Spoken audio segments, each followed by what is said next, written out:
مين يصدق ان المنظم القمر ده معمول من شنطة ورق كلنا بنرميها.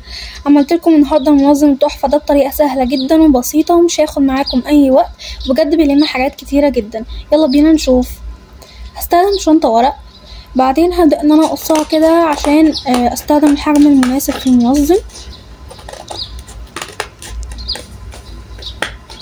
بالشكل ده قصيتها. هبدأ كده بقى ان انا افتحها بالشكل ده،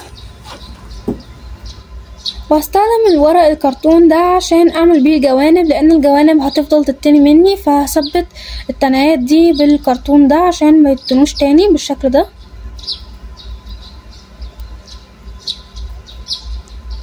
بعدين هستخدم كرتونة كمان عشان اقسم بيها الشنطة من جوه، وبالشكل ده كده شكلها حلو جدا.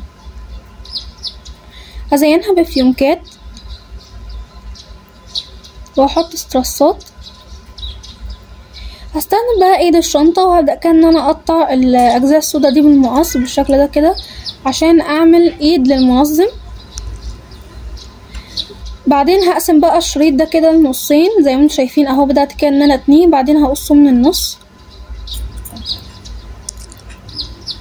بعدين هبدأ ان انا اثبته في المنظم.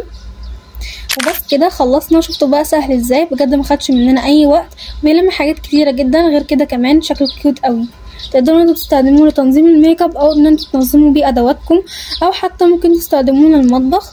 اي حاجة بقى انتوا عايزينها. في كل الاحوال شكله بيطلع تحفة وجميل جدا زي ما انتوا شايفين اهو. لو عجبتكم الفكرة ما تنسوش تشتركوا في القناة وتعملوا لايك للفيديو وتكتبوا لي رأيكم في التعليقات. ومع السلامة.